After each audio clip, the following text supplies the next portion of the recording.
আকাশবাণী মৈত্রী। শুরু হচ্ছে কলকাতার ডায়েরি। আজকের অনুষ্ঠানে আমরা আপনাদের জন্য নিয়ে এসেছি একটি প্রামাণ্য অনুষ্ঠান। এই অনুষ্ঠানে আমরা শুনব বিশিষ্ট কথাসাহিত্যিক সত্যপ্রিয় ঘোষ সম্পর্কে। সাক্ষাৎকার গ্রহণ ও সম্পাদনা শ্রাবণী মুখোপাধ্যায়। আসুন শোনা যাক।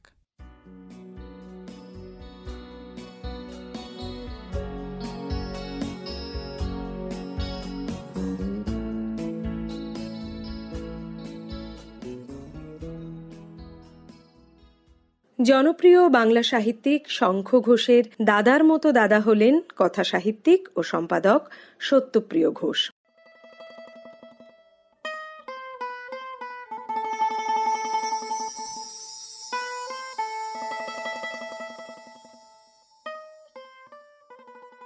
অহর্নিশ পত্রিকার সম্পাদক শুভাশিস চক্রবর্তী জানিয়েছেন, প্রথমেই যেটা বলার সেটা হচ্ছে যে সত্যপ্রিয় ঘোষের মূল পরিচিতি তার গল্প এবং উপন্যাসের জন্য, কথা সাহিত্যের জন্য।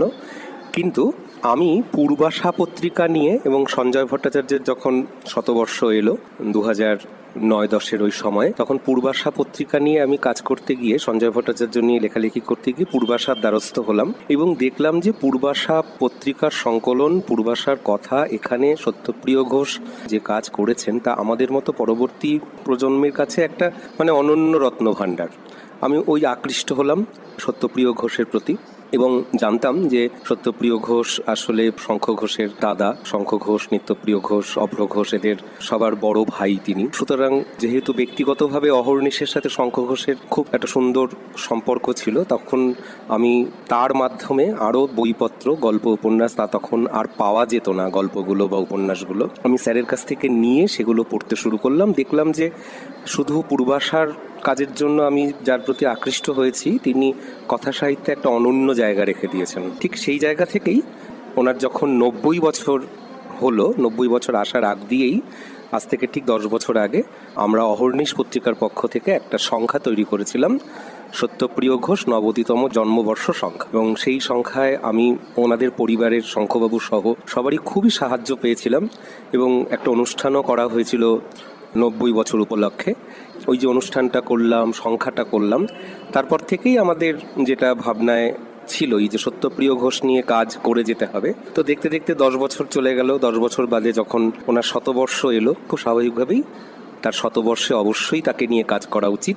1924 সালে বরিশালে জন্মানো এই মানুষটিকে দেশভাগ প্রবলভাবে নাড়া দিয়েছিল এবং সম্পাদনাকে তিনি নিয়ে গিয়েছিলেন অন্য এক স্তরে। সত্যপ্রিয় ঘোষের কাছের মানুষ ও তাঁর পূর্বাশা পর্বের সাক্ষী প্রণব বিশ্বাস সত্যপ্রিয় ঘোষের সম্পাদনা সম্পর্কে মত প্রকাশ করেছেন তেমন কিছু কথা। পূর্বাশা শঙ্কর সত্যপ্রিয় ঘোষ অনেক রকমের কাজ করেছেন, মূলত কথা সাহিত্যিক। পূর্বাশা ওর হয়তো প্রথম দিককার পত্রিকা যেখানে ওর লেখা বেরিয়েছে, এবং পূর্বাশা কেন্দ্রিক একটা আড্ডাও ওর বাড়িতে ছিল। চিত্ত ঘোষ, বীরেন চট্টোপাধ্যায়, এরকম অনেকেই ওর বাড়ির, তখন ওর বাড়ি নিতান্তই একটা কলাবাগান, কলেজ স্ট্রিটের পাশে একটা রাস্তা, শম্ভুনাথ চ্যাটার্জি স্ট্রিট, সেখানে 3 তলা বাড়ির 2টো ঘর নিয়ে ওরা থাকতেন। তার একটি ঘরে ওরা অনেক ভাই বোন সেই জায়গায়। এখন ব্যাপার হচ্ছে যে পূর্বাশা এমনি কাজ করতে শুরু করলেন, পূর্বাশা নিয়ে কাজ করতে শুরু করলেন অনেক পরে। পূর্বাশায় ওর 6টা গল্প বেরিয়েছিল। সঞ্জয় ভট্টাচার্যকে স্নেহ করতেন এবং ওর আড়ালে সঞ্জয় ভট্টাচার্য অনেকবার বলেছেন অন্যদের যে সত্যপ্রিয় খুব ক্ষমতাবান লেখক এবং সত্যপ্রিয় বানিয়ে লেখে না, যা জীবনের ঘটনা তাই লেখে। ঋত্বিক চৌধুরী সত্যপ্রিয় ঘোষের লেখা পূর্বাশা পত্রিকার সংকলন গ্রন্থের ভূমিকার নির্বাচিত অংশ পাঠ করেন। যে বিষয়টা নিয়ে আমি লিখি সেটিকে পুঙ্খানুপুঙ্খভাবে আমি খুঁজি। আমি একেবারে বানাতে পারি না, এটা আমার কাছে প্রভার্টি বলে মনে হয় না। আশা করি সেই কল্পনা শক্তি আমারও আছে। সেই কল্পনা শক্তি তৈরি হচ্ছে কি দিয়ে, যে দুঃখটাকে আমি তুলে ধরতে চাই সেটি এমন কোনো দুঃখ তো যে দুঃখটাকে সত্যি সত্যি রিপ্রেজেন্ট করা উচিত, এরকম কোনো দুঃখ নয় তো যেটা আসলে ন্যাকামি। কোনটা ন্যাকামি আর কোনটা প্রকৃত দুঃখ সেটা বুঝতে চেষ্টা করাটা লেখকের উচিত।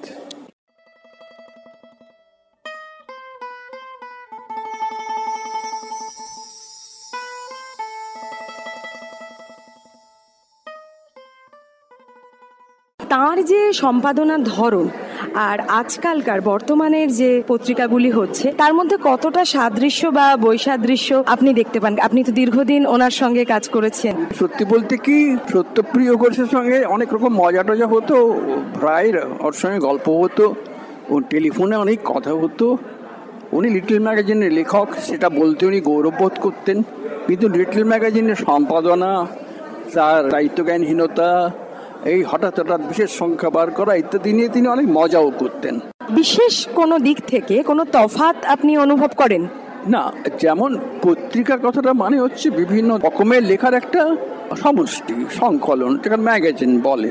এবং যদি এটা দেখা যায় যে আমাদের প্রবহমান যে ধারা, বঙ্গদর্শন থেকে যে ধরি, তারপরে রবীন্দ্রনাথ একাধিক পত্রিকা সম্পাদনা করেছেন, তারপরে প্রমথ চৌধুরীর সবুজপত্র, বা আরও পরে সে পূর্বাশা, পরিচয় ইত্যাদি পত্রিকা, বা পূর্বাশা পরিচয়ের পরেও যেসব পত্রিকা হলো, অনেক পরবর্তীকালের এক্ষণ 12 মাস, এই পত্রিকাগুলোতে আমরা কি দেখেছি? আমরা দেখেছি বিভিন্ন স্বাদের, বিভিন্ন ধরনের লেখার সমাবেশ। এখন একটা প্রবণতা লক্ষ্য করি, সেটা হচ্ছে বিশেষ সংখ্যা। কোনো একজন মানুষকে ধরে, বিশিষ্ট মানুষ, অথবা কোনো একটা বিশেষ বইকে ধরে, কিংবা একটা কোনো বিশেষ পত্রিকাকে ধরে একটা বিশেষ সংখ্যা। এই বিশেষ সংখ্যা করার প্রবণতা মানে পত্রিকার যে মূল ধারণা, সেখান থেকে কিন্তু আমরা খানিকটা সরে যাই। বৈচিত্র্য শুধু নয়, পত্রিকার যে ধর্ম, সেখান থেকেই সরে যাই। শুনলাম প্রণব বিশ্বাসের মতামত। অস্থির সময়ের ছিন্নমূল জীবন সত্যপ্রিয় ঘোষকে লেখার অনুপ্রেরণা জুগিয়েছিল। আর সেই সাহিত্যিককে নিয়ে বিশ্লেষণধর্মী আর এক সাহিত্য সৃষ্টি, হাসির কথকতা, কান্নার কথা। রুশতী সেনের এই বইটি পাঠকদের মধ্যে যথেষ্ট সাড়া ফেলেছে। আমরা কথা বলেছিলাম রুশতী সেনের সঙ্গে আকাশবাণী মৈত্রীর পক্ষ থেকে।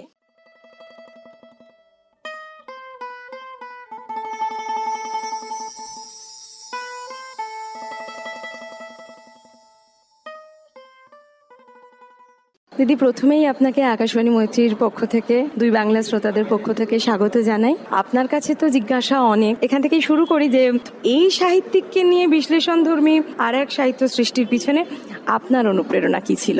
আসলে বলতে গেলে আমি একটু লজ্জাই পাই, কারণ সত্যপ্রিয় ঘোষের জীবনকালে 2003 পর্যন্ত আমি কিন্তু ওকে চিনতামই না। যখন আমি কাজ শুরু করলাম, আমি দেখলাম প্রায় আমি ছাড়া সবাই ওকে চেনেন। আমি নিজের ব্যর্থতায় খুবই লজ্জা পেয়েছিলাম। আর একটা জিনিস, আমি কিন্তু উনি যতদিন জীবিত ছিলেন আমি শুধু ওর প্রবন্ধ পড়েছি। ওর কথা সাহিত্যের এই জায়গাটা কিন্তু আমার কাছে খুব ছিল না। এখন ওর মৃত্যুর পরে দুটো পত্রিকা আমি বলবো, একটা হচ্ছে কাল প্রতিমা সাহিত্যপত্রের একটি স্মরণ সংখ্যা বেরোয়, সত্যপ্রিয় ঘোষ স্মরণ সংখ্যা, এবং অনষ্টুপ পত্রিকা একটি ক্রোড়পত্র করে, সত্যপ্রিয় ঘোষ ক্রোড়পত্র। এই দুটো জিনিস পড়ে আমার মনে হয় যে এখানে অনেক কাজ করার বিষয় আছে। এই মানুষটি যথেষ্ট অনালোচিত, এবং এর মধ্যে কোনো একটাতে, সম্ভবত অনুষ্টুপেই, ওর 7টা উপন্যাসের প্রত্যেকটা নিয়েই একটু একটু লেখা ছিল। সেগুলো না আমার একটু ইনঅ্যাডিকুয়েট লেগেছিল। আমি তো তখনও উপন্যাসগুলো পড়িনি। তারপরে আমি এটা ভাবতে শুরু করি। বাজারে আমি শুধু ওর প্রবন্ধের বই পেয়েছিলাম। ওর যেগুলো ছোট গল্প এবং উপন্যাস, সেগুলো সবই আমি পেয়েছি তপস্যার সহায়তায়।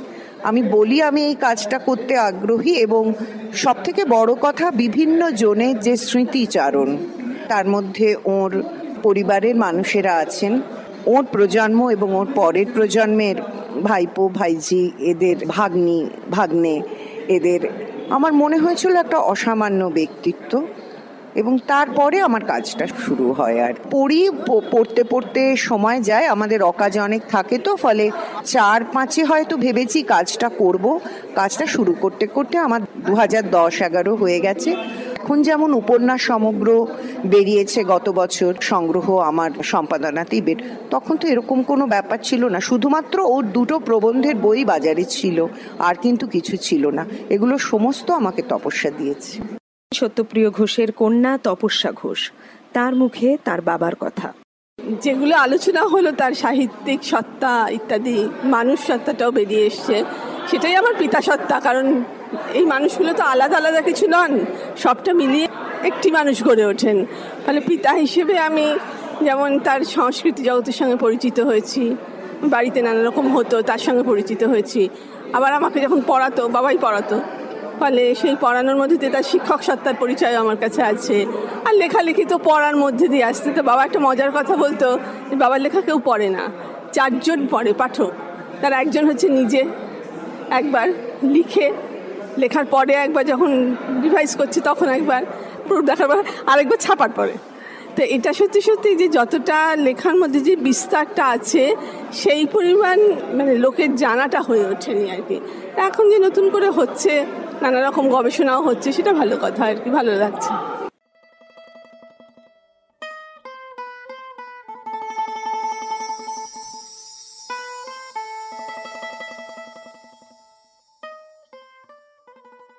ফিরে আসি রুশতী সেনের কাছে। তার লেখায় তো বারে বারে উঠে এসেছে চেনা রোজ নামচার কথা, পরিচিত সামাজিক সমস্যার কথা। সেই ব্যাপারটিকে একটু যদি একেবারে আনকোড়া পাঠক তাদের জন্য যদি একটু সহজ করে ধরিয়ে দেন, বাস্তব জীবন থেকে তার চরিত্ররা উঠে এসেছে সেই রকম কিছু উদাহরণ। আসলে ওর অনেক গল্প উপন্যাসেই ওর একেবারে দেখা মানুষেরা খুব বেশি আছেন, কিন্তু তার সাহিত্য গুণও খুব অসাধারণ। অনেকগুলো সমস্যা মানে দেশভাগ এবং তার পরবর্তী যে বিপর্যয় বা বিপন্নতার মধ্যে যারা বাস্তুহারা বা যারা রিফিউজি, তাদের যে জীবন সেটা খুব বেশি আছে। আর একটা জিনিস হয়তো খুব বেশি গল্পে নেই, কিন্তু যেখানে আছে খুব মারাত্মকভাবে, সেটা হচ্ছে এই যে নরনারী সম্পর্ক তৈরি হওয়ার, মানে ধরুন তেমন সুন্দরী নয় এই রকম মেয়েদের যে বারবার বসতে হয় নিজেকে দেখানোর জন্য। এখানে যে কি নির্মম কথা উনি বলেছেন, এরকম একটা উক্তি আছে ও তাস গল্পে, যে ওই মেয়েটি ভাবছে যে আচ্ছা আমাদের জ্যান্ত বিক্রি করা হয় কেন? পাঁঠার মাংস তো পাঁঠাকে মেরে মাংস কেটে তারপরে বিক্রি হয়, আমাদের এভাবে জ্যান্ত রেখে আমাদের মাংস বিক্রি করা হয় কেন? আর এই যে রুজির যে কত রকমের গল্প আছে, বাঙালির রুজি, রেল কোম্পানি তো খুব বেশি আছে, যেটা ওর একেবারে দিনানুদৈনিক, এবং তার থেকে যে কত রকমের গল্প। কিন্তু তার মানে যে তার সব কিছু খুব ক্লিন্নতার গল্প তা কিন্তু নয়। ওই জীবিকা বহন করতে করতে মানুষ কিভাবে শিল্পী হতে পারে, কিভাবে পাঠক হতে পারে, তার গল্পও আছে। কিন্তু দুর্ভিক্ষের বছর, মনীন্দ্র কুমার ঘোষ বিরাট পণ্ডিত মানুষ, কিন্তু হেডমাস্টার মশাইয়ের আয় অত বড় সংসার চলে না। আর দুর্ভিক্ষের বছরে চাল জোগাড় করার ফন্দি পিকির এই মানুষটির জানা নেই।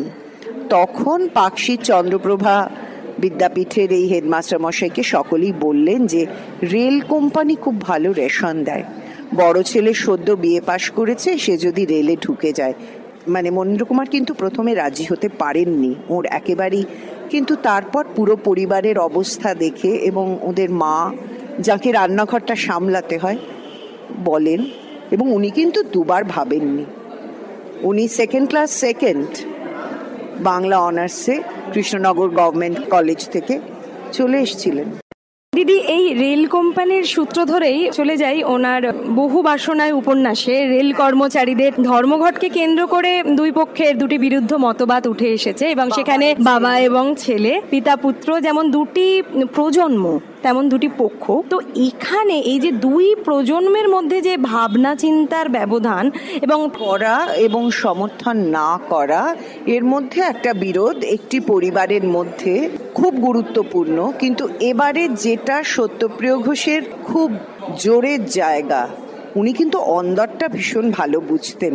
এই যে ছেলেটি ধর্মঘটে সামিল হচ্ছে, জেল খাটলো, তার যে পরিবার, মানে তার স্ত্রী, তার সন্তানরা, এটা নিয়ে উনি যে গল্পটা তৈরি করেন সেটা কিন্তু একটা পুরোপুরি অন্দরের গল্প। তার মধ্যে নিশ্চয়ই রেল কোম্পানির ওই ধর্মঘট আসছে, সবই আসছে, এবং শেষ পর্যন্ত তো মানে ওই মানুষটি ফিরে এসে দেখলো যে এখানেও প্রায় নেতার সম্মান পাচ্ছে, কিন্তু হলো না। তো ধর্মঘট তো শেষ পর্যন্ত একেবারে ওপরতলার নেতাদের জন্য চাপাই পড়ে গেল। এক সাক্ষাৎকারে তিনি বলেছিলেন, পলিটিক্যাল পার্টির কাছে কমিটমেন্টের চেয়ে খারাপ কিছু থাকতে পারে না। দেশভাগের ব্যথা ও গ্লানি তার নানা গল্প উপন্যাসে প্রকাশ পেয়েছে। অন্দরের শটটা খুব জোরদার, বহুবাসনায় উপন্যাসেও খুব জোরদার। বহুবাসনায়ের মধ্যে অনেকগুলো স্তর আছে, কিন্তু রেল ধর্মঘট একটা স্তর, যেখানে ওদের বাড়ি, সেখানকার ঐতিহাসিক একটা পটভূমি আছে, সেটা আরেকটা স্তর। এই যে দাদু, এবং দাদু হচ্ছেন যিনি রেলওয়ে কর্মচারী কিন্তু ধর্মঘটের বিরুদ্ধে, এবং বাবা তার ছেলে হচ্ছে ধর্মঘটের পক্ষে। এই যে পুরো ব্যাপারটা নিয়ে খুব তুত্তুর করে পড়ে যাওয়া যায় এরকমই একটা উপন্যাস। কিন্তু আমি বলবো যে ওখানে রেল ধর্মঘট নিশ্চয়ই এক খুব ইম্পর্টেন্ট প্রক্ষেপ হিসেবেই আসে, কিন্তু ওখানে এই বহু বাসনায় এই নামটার মধ্যে কিন্তু আসলে অন্দরের ভূমিকাটা খুব বড় আছে।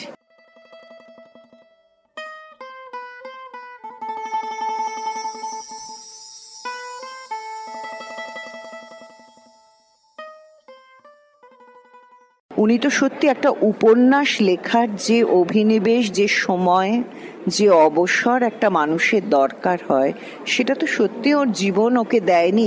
অথচ সেই জীবনকে এবং সেই জীবনে যারা ওর ওপর নির্ভরশীল তাদের প্রত্যেকের সম্পর্কে ওর মায়ার কোনো অন্ত নেই। এইরকমই একটি মানুষ।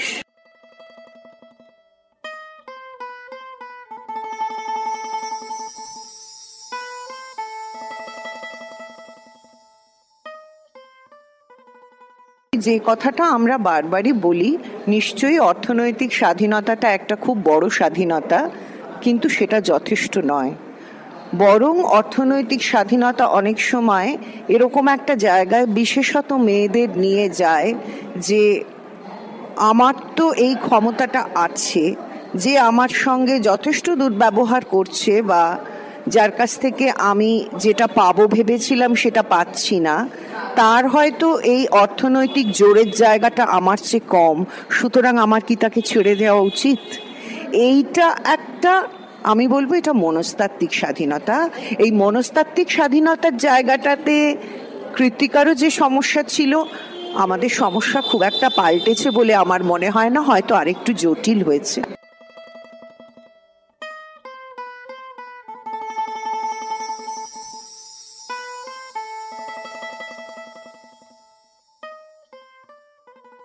কথা সাহিত্যিক ও সম্পাদক সত্যপ্রিয় ঘোষ। মোট 7টি উপন্যাস তিনি লিখেছিলেন। 1948-এ প্রথম গল্প লেখেন সঞ্জয় ভট্টাচার্যের পূর্বাশা পত্রিকায়। তার গল্পগুলির মধ্যে তাস, দ্বিতীয় জন্ম, গ্রাস, আগে বালির বস্তা এগুলি বিশেষভাবে উল্লেখযোগ্য। তার প্রথম উপন্যাস 1956-য় 4 দেয়াল এবং শেষ উপন্যাস বনিতা জনম 2003-এ। বকুলের মতো একটি চরিত্র যে কিনা নিজের দিদিকে এবং তারপরে আরো 3-3টে মেয়েকে যে বিয়ে করেছে এবং প্রতিটি মেয়ে মারা গেছে, সেই লোকটাকে সে বিয়ে করতে রাজি হচ্ছে, এবং সেটা কিন্তু সে অন্তত যে গল্পটা বলছে বা যে নিজের যে মনোভাবের পরিচয় দিচ্ছে যে প্রতিশোধ নেব, আঁচলে চাবিটা পাই, আমি প্রতিশোধ নেব। কতটুকু নিতে পারবে আমরা কিচ্ছু জানি না। আর এই বকুলের গলায় একটা গান আমরা উপন্যাসে শুনি, আসা যাওয়ার পথের ধারে। এই হচ্ছেন সত্যপ্রিয় ঘোষ। মানে মনের কথা টুকরো আমার কুড়িয়ে পাবে কোন উদাসীন, এই কথাটা যখন বকুল একটা কাঁচা ড্রেনের দুর্গন্ধযুক্ত ঘর, রাস্তা, তার পাশে একটা একচিলতে অন্ধকার ঘর, এবং এই ঘর বা এই রাস্তা এগুলো কিন্তু কোনোটাই খুব প্রেমের উপযুক্ত নয়। তার ঘাম, তার দুর্গন্ধ, তার ক্লিন্নতা, এইসব নিয়েই কিন্তু সত্যপ্রিয় ঘোষ নরনারীর সম্পর্ককে দেখছেন, যেটা বড় কম কথা নয় তখনকার দিনে।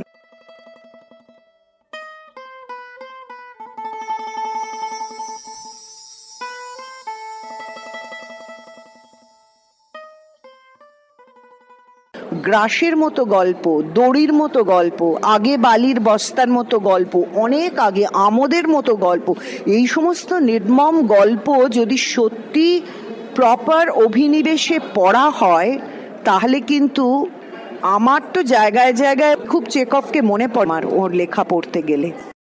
এই প্রজন্মের প্রতিনিধি নীলরতন সরকার সত্যপ্রিয় ঘোষের গদ্যকে কিভাবে পড়ছেন, কিভাবে দেখছেন, সেই প্রসঙ্গে বলেছেন, তিনি মূলত কথা সাহিত্যিক।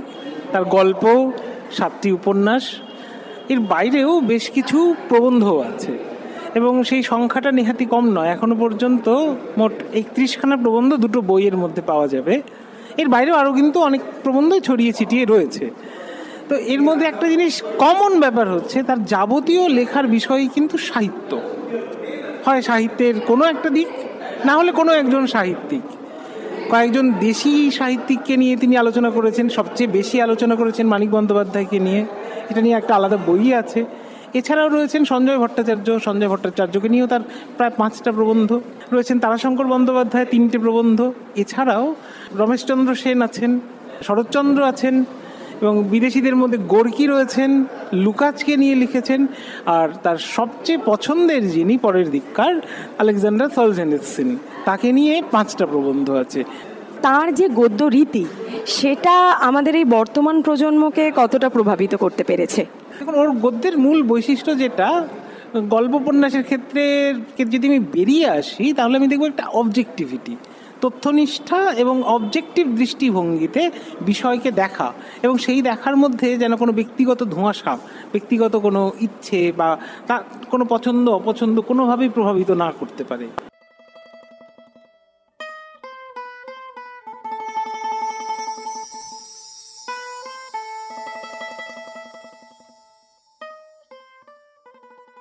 যখনই আমরা কোনো সৃজনশীল লেখক বা ক্রিয়েটিভ লেখকদের গদ্য লেখা পড়ি, প্রবন্ধ পড়ি, সবসময়ই আমরা সেগুলোকে তিনি কি ভাবছেন, তার ব্যক্তিগত মনে হওয়া, তার ভালো লাগা মন্দ লাগা, নিছক এইটুকুর মধ্যেই সীমাবদ্ধ থাকি। সত্যপ্রিয় এই সুযোগটা কখনো নেননি। যখনই কিছু বলেছেন যথেষ্ট পরিমাণে তথ্য নিয়ে যথেষ্ট পড়াশোনা করে বলেছেন।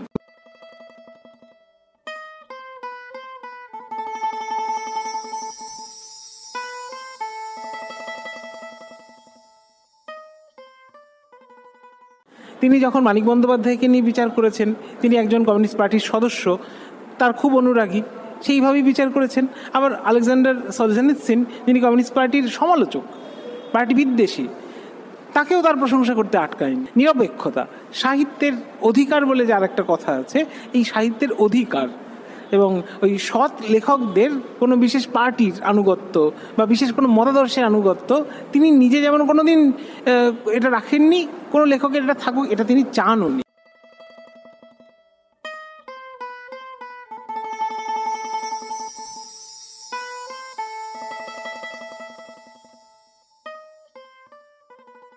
মানুষের প্রতি আস্থা, একটা উদার মানবিকতা, এটা প্রথম 4 দেওয়ালের মধ্যেও আছে, আবার বহু বাসনার মধ্যেও আছে, এবং শেষ উপন্যাস বনিতা জনমের মধ্যেও আছে।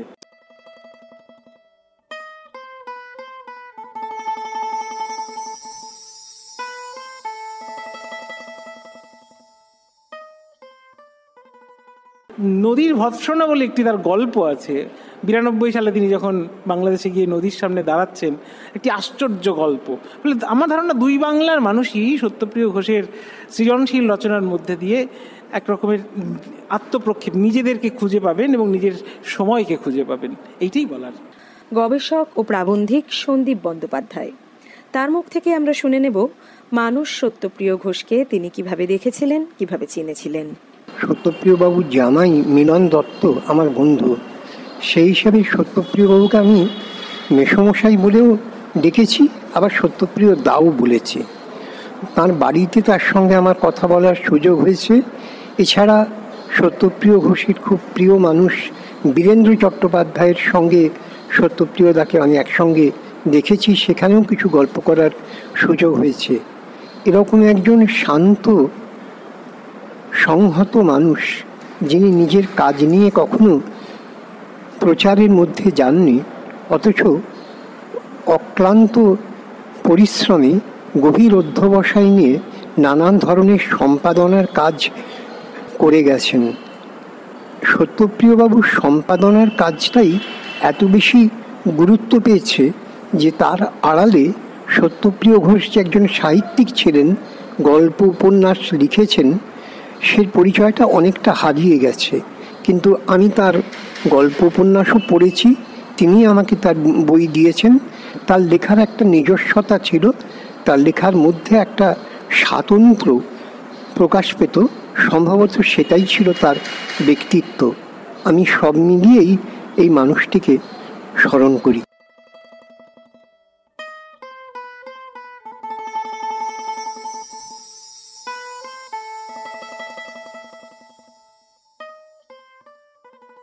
প্রিয়বাবুর সম্পাদনার কাজ বলতে আমি মূলত পূর্বাশা সম্পাদনার কথাই বলছি।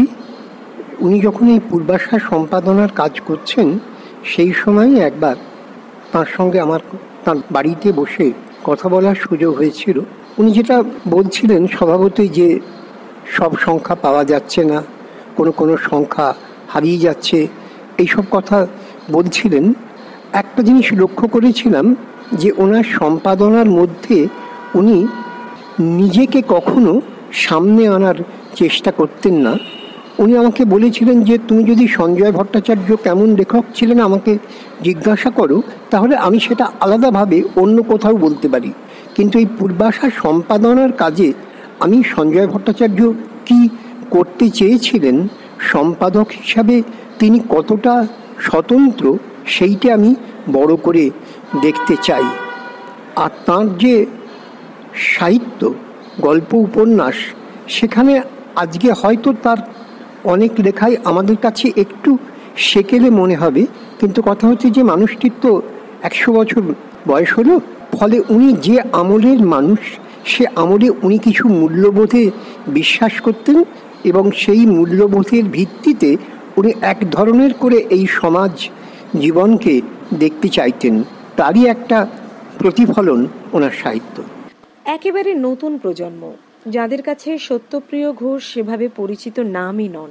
অহর্নিশ সত্যপ্রিয় ঘোষকে নিয়ে যে সংখ্যাটি করেছিল সেটি পড়েছিলাম এবং বিচ্ছিন্নভাবে পড়েছি। আমার মনে হয় নামটা অতটা পরিচিত নয়, যতটা শঙ্খ ঘোষ পরিচিত আমাদের কাছে, ততটা কিন্তু সত্যপ্রিয় ঘোষ নয়। কিন্তু কোনো অংশেই ওনার লেখালেখি কম কিছু নয়। যদি এই অগাধ সমুদ্রে আমরা পাড়ি দিই, সত্যপ্রিয় ঘোষের যা কিছু লেখনী, তার থেকে অনেক কিছু শিক্ষণীয় বিষয় আছে এবং আমরা এটার মধ্যে অবগাহন করতেই পারি।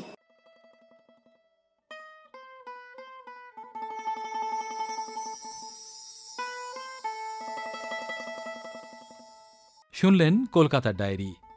আজকের অনুষ্ঠানে আপনাদের জন্য ছিল একটি প্রামাণ্য অনুষ্ঠান। কথা সাহিত্যিক সত্যপ্রিয় ঘোষকে নিয়ে এই অনুষ্ঠান তৈরি করেছেন শ্রাবণী মুখোপাধ্যায়। আকাশবাণী মৈত্রী।